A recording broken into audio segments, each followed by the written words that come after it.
तालिबान पे आते हैं ना कि तालिबान वो टेररिस्ट ऑर्गेनाइजेशन है बकौल इंडिया, बकौल यूएन, जिसको टेररिस्ट मतलब कह दिया, डिक्लेयर कर दिया गया, ठीक है। तो उसके बावजूद अगर आपने डिक्लेयर कर दिया तो आप उनके साथ हाथ मिलाने जा रहे हो। आपने पाकिस्तान के अंदर से जो टेररिस्ट के अड्डे हैं वो ख़त्म करने थे। एक्सपोर्ट की वर्थ है, मैं मानता हूँ, उनकी जो इकोनॉमी है वो 4th है दुनिया के अंदर, वो भी हम मानते हैं, ठीक है। टेक्नोलॉजी के अंदर इंडिया बेस्ट है, इकोनॉमी के अंदर बेस्ट है, और काफ़ी चीज़ों के अंदर मतलब आईटी के अंदर तो बहुत ही बेस्ट है। हाँ, आईटी के अंदर भी बेस्ट है, हम मानते हैं, ठीक है। आप 58 कंट्रीज़ तो ये टूरिज़्म के अंदर आता है, ठीक है। टूरिज़्म के अंदर भी इंडिया बेस्ट है, मैं मान लेता हूँ। पाकिस्तान से बहुत क्यों दे है? पाकिस्तान ने जब बात की थी कि मतलब हमारे ISPR ने एक बात की कि जब हम रिटेलिएट करेंगे, जब हम आपके ऊपर अटैक करेंगे तो आपको नज़र आएगा, आपको दुनिया को बताने की ज़रूरत नहीं पड़ेगी, दुनिया को देखने की ज़रूरत नहीं पड़ेगी, ठीक है। इन्होंने रिकॉर्डेड चीज़ें सारी मतलब पेश की उस पर।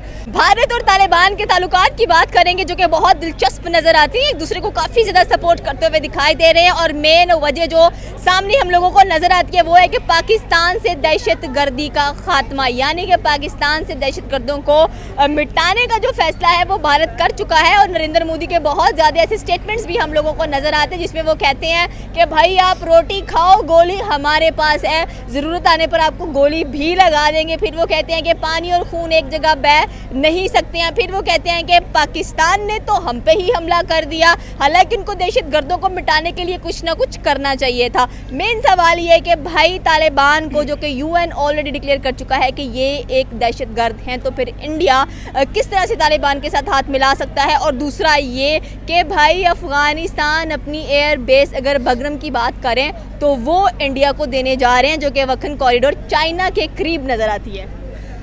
सबसे पहले तो मैं बात करूं कि देर आए लेकिन दुरुस्त नहीं आए। अगर यही बात आप ये क्वेश्चन मेरे से जंग से पहले करती ना, जो पाकिस्तान वर्सेस इंडिया चलता रहा है थोड़ी देर पहले, तो अगर उससे पहले करती तो मैं शायद बात करता कि मतलब जिस तरह क्रिकेट के अंदर अफ़गानिस्तान और इंडिया हमें एक पेज पे नज़र आते हैं, शायद इंडियन आर्मी और अफ़गानिस्तान के तालिबान जो हैं वो हमें एक पेज पे नज़र आए, ठीक है। लेकिन ऐसा नहीं हुआ। जंग के दौरान हमने देखा कि इंडिया अकेला स्टैंड करता हुआ नज़र आ रहा था, ठीक है।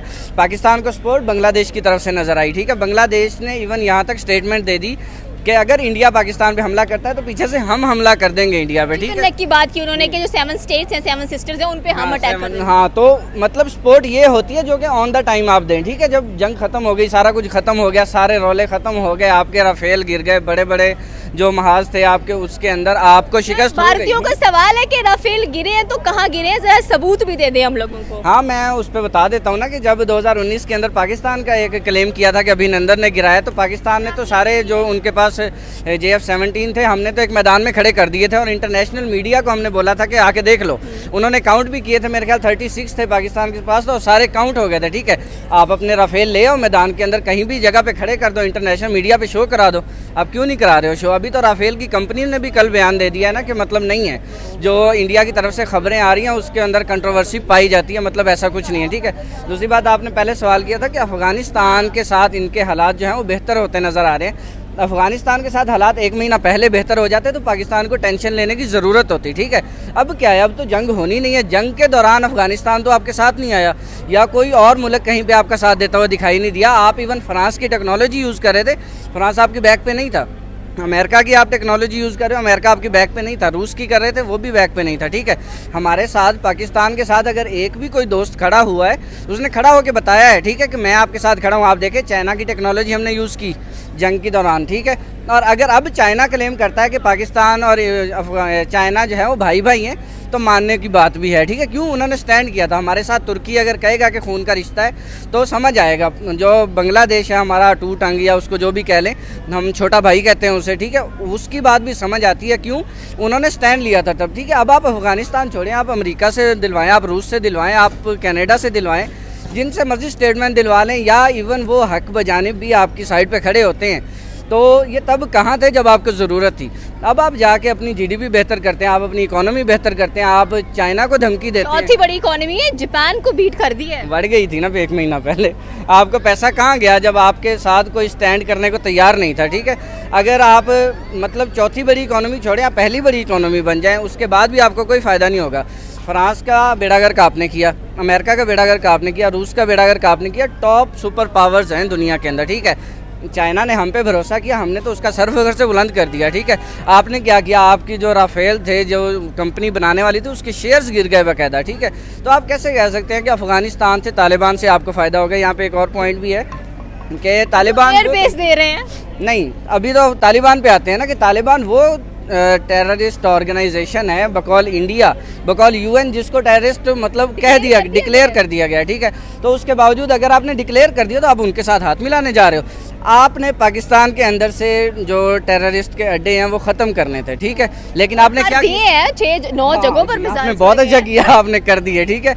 और फिर उन्हीं के साथ आप हाथ मिलाने जा रहे हो, ठीक है। आप बात करते हो मसूद अजहर की, आप जैश मोहम्मदिया की बात करते हो, आप इस्लामी मिशन और दूसरों की बात करते हो, जमात इस्लामिया जो भी हैं, मुझे याद नहीं नाम उनके, ठीक है, हाफिज़ सईद की बात करते हो, ठीक है। तो आप उन्हीं को कहते हो कि वो भी दहशतगर्द है, तालिबान को भी दहशतगर्द कह दिया गया। अब तालिबान की जड़ें जो हैं वो पाकिस्तान से जुड़ी हुई हैं, ये आपकी स्टेटमेंट्स हैं, ठीक है। तो एंड रिजल्ट क्या है कि आप उन्हीं के साथ हाथ मिला रहे हो, मतलब टेररिस्ट से हाथ मिला रहे हो टेररिज्म को ख़त्म करने के लिए। तो मतलब आपकी सोच को सलाम है। दुश्मन का दुश्मन दोस्त हुआ ना।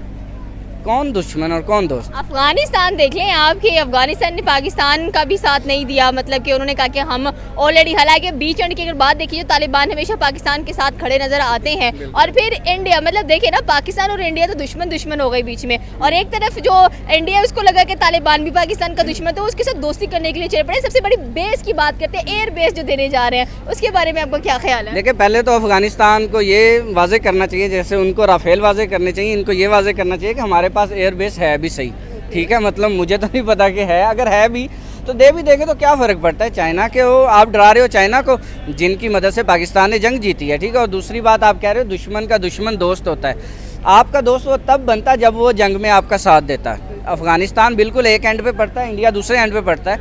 हम पाकिस्तान इंडिया पे हमला करता, पीछे से अफगानिस्तान हम पे हमला करता। हमें पता होता कि भाई तालिबान हमारी बैक पे हैं, हमें 2 बॉर्डर संभालने हैं, हमें तो कोई ख़तरा ही नहीं था ऐसी चीज़ से, ठीक है। तो जब आपको ख़तरा ना हो, जब आप ज़रूरत के वक्त वो काम नहीं आए, तो फिर आप दोस्त छोड़ें, आप उनको बेस्ट बडीज़ कहें, अपना कोई फ़र्क नहीं पड़ेगा। सर, यहाँ पर देखा जाए तो 58 कंट्रीज़ इंडिया को वीज़ा फ्री दे चुकी हैं, और अब फिलीपाइंस ने भी कह दिया कि भाई ठीक है, आप हमारी कंट्री में भी वीज़ा फ्री आ सकते हैं। तो इसके बारे में क्या कहना चाहते हैं कि every country is welcoming India, और उनका जो पासपोर्ट है उसकी तो वर्थ ही बहुत ज़्यादा बताई जा रही है। लेकिन पासपोर्ट की वर्थ है, मैं मानता हूँ। उनकी जो इकोनॉमी है वो 4th है दुनिया के अंदर, वो भी हम मानते हैं, ठीक है। टेक्नोलॉजी के अंदर इंडिया बेस्ट है, इकोनॉमी के अंदर बेस्ट है, और काफ़ी चीज़ों के अंदर, मतलब IT के अंदर तो बहुत ही बेस्ट है। IT के अंदर भी बेस्ट है, हम मानते हैं, ठीक है। आप 58 कंट्रीज़, तो ये टूरिज़्म के अंदर आता है, ठीक है। टूरिज़्म के अंदर भी इंडिया बेस्ट है, मैं मान लेता हूँ, ठीक है। लेकिन जब आपके ऊपर, जब आपकी सालमियत के ऊपर बात आ जाती है, जब एक कंट्री के मतलब हदूद के ऊपर बात आ जाती है कि मतलब आप या तो ज़िंदा रहेंगे या ख़त्म हो जाएंगे, ठीक है, आप दुनिया के ऊपर नज़र आएंगे या ख़त्म हो जाएंगे, ठीक है, तब ये 58 कंट्रीज़ कहाँ थे? आपका जिन्होंने साथ दिया, जिन्होंने आपको टेक्नोलॉजी दी हुई थी, जिन्होंने आपको वेपन्स दिए हुए थे, आपने उनका भी नाम डुबोया। ये 58 कंट्रीज़ तब एक एक बयान दे देते पाकिस्तान के ख़िलाफ़, ठीक है। हम मान लेते कि भाई, हमें समझ आ जाती कि भाई इंडिया के साथ जो है वो 58 कंट्रीज़ खड़ी हैं, वीज़ा फ्री देना। तो अभी रिसेंटली डॉक्टर एस जयशंकर का बहुत ज़्यादा वीडियो वायरल होता हुआ दिखाई दे रहा है, जिसमें वो कह रहे हैं कि भाई साथ सबने दिया है, साथ हर जगह से मिला है हमें। USA को देख लें, भाई वो इंडिया और पाकिस्तान की सीज़ फायर में उनका कोई किरदार नहीं है, और पाकिस्तान ही भागता हुआ तरले मिनते करता हुआ गया है कि भाई सीज़ फायर करवा दो, सीज़ फायर करवा दो, हमसे बर्दाश्त नहीं हो पा रहा, क्योंकि इंडिया हमारी बेसिस पर अटैक कर रहा है, हमारे ग्राउंड्स पर अटैक कर रहा है। देखें, रियलिटी जो है ना वो ग्राउंड के ऊपर नज़र आती है। पाकिस्तान के जो मतलब ISPR हैं, उन्होंने कहा था कि जब हम हमला करेंगे ना तो दुनिया देखेगी, आपको बताने की ज़रूरत नहीं पड़ेगी कि पाकिस्तान कहाँ पे हमला कर रहा है या पाकिस्तान के अंदर कहाँ पे हमला हो रहा है। आप देखें, 7 को पाकिस्तान में हमला हुआ, 8 को हुआ, 9 को हुआ, ठीक है। 3 दिन अमेरिका बीच में नहीं आया, US बीच में नहीं आया, ठीक है। रिज़ल्ट कब निकलता है? जब पाकिस्तान 10 तारीख को सुबह उठता है, ठीक है, फजर की नमाज़ पढ़ने के बाद पाकिस्तान अटैक करता है तकरीबन 4 बजे, ठीक है। शाम 2 बजे तकरीबन जो है वो ट्रंप की ट्वीट आ जाती है कि सीज़ फायर हो चुका है, ठीक है। जब पाकिस्तान ने अटैक किया तब जाके सीज़ फायर हुआ, ठीक है। अगर पाकिस्तान ने तरले मिनते करने होते तो पिछले 3 दिनों में नहीं माने, और आखिरी 1 दिन में वो 5-7 घंटों के अंदर जब पाकिस्तान अटैक भी कर रहा है, पाकिस्तान डोमिनेट कर रहा है उनके ऊपर, तब जाके मतलब अगर आपको लगता है कि सीज़ फायर हुआ और पाकिस्तान के पास इतना टाइम मौजूद था कि इधर से आर्मी जो है वो इंडिया के साथ लड़ रही है और हमारा वज़ीर आज़म जाके अमेरिका के तरले कर रहा है, तो आपकी सोच को सलाम है। ये आप सोच सकते हो, आपने 3 दिन हमले किए तो ज़रूरत नहीं पड़ी। अमेरिका को भी लगा कि अगर पाकिस्तान पे हमला हो रहा है तो ठीक है, जाने दो। लेकिन जब पाकिस्तान ने अटैक किया तो आप देखें कि 4 घंटे नहीं आप निकाल सके और कदमों में पहुंच गए मालकों के। फिर वही बात आती है कि जो हिंदुस्तानी अवाम है वो कहते हैं कि अपनी सैटेलाइट्स की इमेज दिखाएं जहाँ जहाँ पर पाकिस्तान ने अपने जो ड्रोन्स थे वो भेजे, जो रॉकेट्स लॉन्च थे वो किए, जो बेसिस उड़ाई वो की हैं, वो तो अभी तक सामने ही नहीं आया। और आपके जो कह लें कि ख्वाजा आसिफ हैं, वो कहते हैं कि जब आपके रिपोर्टर ने पूछा कि भाई राफेल्स का बताएं, कहते हैं हाँ it's all over the social media. Specially अगर हम लोग अपने उनकी बात करें, एयरफोर्स के हेड की बात करें, तो उन्होंने भी यही कहा कि centre of gravity is a military term, but Indian saying के सेंटर ऑफ ग्रेविटी क्या होता है। तो यहाँ से आप क्या कहना चाहते हैं कि Indians they are so much educated and सबसे बड़ी बात इतने एजुकेटेड हैं कि जहाँ पर कह लें कि सीज़ फायर का मतलब 10 मिलियन लोगों ने सर्च किया गूगल के ऊपर जाकर। तो ऐसी कौम से तो हम यही एक्सपेक्ट कर सकते हैं कि they are highly intellectual people और उनको हर जगह पर सबूत रिक्वायर्ड होता है।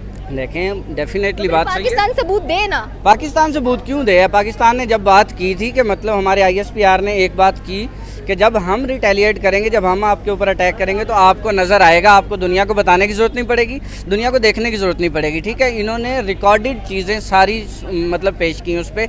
अगर इंडिया को लगता था, आप देखें नरेंद्र मोदी ने वो उधमपुर एयरबेस के अंदर गया वो, ठीक है, हमने कहा कि हमने आपका S-400 जो है वो तबाह किया। ठीक है, मोदी तस्वीरें ले रहा है मिसाइलों के साथ जाके, आपको समझ आ रही है कुछ बात? अगर उनका वज़ीर आज़म ही जाके S-4 के साथ तस्वीर लेता, राफेल के साथ तस्वीर लेता, या हमें नज़र आता कि भाई कोई ऐसा नुकसान नहीं हुआ। हर चीज़ सोशल मीडिया पे मौजूद नहीं है, कुछ लीनियर मीडिया भी मौजूद है दुनिया में। अब लीनियर मीडिया के ऊपर जाके हमने जब 2019 के अंदर अपने JF-17 थंडर दिखा दिए थे, आपको राफेल दिखाने में क्या मसला है? आप तो बहुत बड़ी इकानमी हो, आप तो दुनिया से कोई बंदा किसी भी वक्त उठा सकते हो और शादियों पर नचा सकते हो। ठीक है, तो आपको लगता है कि एक मुल्क की इज़्ज़त का सवाल है, आप तब क्यों नहीं ला सकते? अगर आपने दुनिया के बड़े बड़े नाम, आपको पता है मैं किसकी बात कर रहा हूँ, ठीक है, अगर आप तब ला सकते हो तो इस वक्त क्यों नहीं लेके आ सके? आप दुनिया का मीडिया लेकर ऑपरेशन सिंदूर 1, ऑपरेशन सिंदूर 2.0, ऑपरेशन शील्ड, इंडिया बहुत सारे ऑपरेशन लॉन्च कर रहा है और पाकिस्तान के बॉर्डर के पास काफ़ी ज़्यादा मॉक ड्रिल्स नज़र आ रही हैं। ऑपरेशन सिंदूर से पहले भी मॉक ड्रिल्स भारत कर रहा था और भारतीय मीडिया ने बहुत शानदार तरीके से बड़ी अच्छी कवरेज करते हुए बताया था कि पाकिस्तान में बहुत कुछ हो चुका है और हमें अपना जो वो बार बार कह रहे हैं कि JF-17 गिरा चुके हैं हम, पाकिस्तान का हमारे पायलट्स ने गिराया है, उसका भी वो कह रहे हैं कि हमें पता चल गया कि पाकिस्तान का हम गिरा चुके हैं और हम बड़े खुश हैं इन चीज़ों को लेकर। और भारतीय आवाम को खुश होना भी चाहिए कि बिल्कुल ऐसा हुआ भी है पाकिस्तान में। हाँ, वाकई हुआ। मैं आपको गिनवा देता हूँ कि ऑपरेशन सिंदूर की आप बात कर रही हैं, फिर उसके बाद 2.0 की बात कर रही हैं, या बाकी एक शील्ड ऑपरेशन भी नाम किया है। सब के ऊपर हमारा जो भारी रहा है वो बुनियानुम महसूस रहा है। ठीक है, कि मतलब आप सीसा पिलाई दीवार बनकर खड़े हो जाते हैं। ठीक है, दूसरी बात, इंडिया ने पाकिस्तान के अंदर जो नुकसान किया मैं आपको बता देता हूँ। लाहौर की बंदरगाह उन्होंने तबाह की, खुदा न खास्ता। ठीक है, लाहौर के अंदर समंदर ही नहीं है। ठीक है, और यहाँ की बंदरगाह वो तबाह करें। ठीक है, फिर शेखुपुरा एयरबेस वो उन्होंने तबाह की। ठीक है, भावलपुर के अंदर पता नहीं कौन सा अड्डा जो था वो तालिबान का, और उन्होंने वो तबाह किया जहाँ पे मस्जिद के ऊपर अटैक हुआ।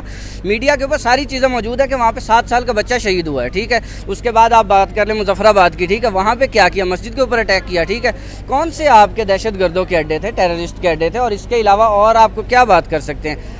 पाकिस्तान के ख्वाबो ख्याल में भी नहीं था कि हम एटमी ताकत जो है वो इस्तेमाल करेंगे। ठीक है, इंडिया को लगा कि मतलब अगर पाकिस्तान मिसाइलों से नहीं रुक रहा तो हो सकता है उस तरफ चला जाए। तो आपके मतलब कांपे तो इस तरह टांगना शुरू हो गई कि हमें समझ नहीं लगी। दूसरी तरफ आपने बीच में बात की ख्वाजा आसिफ की। ठीक है, पाकिस्तान की एक सियासी जमात ऐसी हमारे पास मौजूद है कि जिनकी बात को हम सीरियस नहीं लेते। आपको भी सीरियस लेने की ज़रूरत नहीं है। यहाँ पे हम सीरियस लेते हैं पाकिस्तान की आर्मी को, या वो रिलायबल इदारे जो पाकिस्तान को रिप्रेजेंट प्रॉपरली कर रहे हैं। ठीक है, हम उनको सीरियस लेते हैं। उसके अलावा जो कोई भी आता है मीडिया के ऊपर बैठ के बात कर देता है तो उसकी बात को सीरियस लेने की ज़रूरत नहीं है। वैसे बिल्कुल, ये थी पाकिस्तानी अवाम की राय की। अगर हम लोग बात करें अफगानिस्तान की, भारत के साथ हाथ जोड़ने की और फिलीपाइंस का भारत को वीज़ा फ्री देने का, तो पाकिस्तानी अवाम ने अपनी बड़ी दिलचस्प राय बताई है। आपकी क्या राय है नीचे के कमेंट सेक्शन में बता सकते हैं। हमारे चैनल को सब्सक्राइब करना बिल्कुल मत भूलिएगा। तो मिलता है अगली वीडियो में। अल्लाह हाफिज़।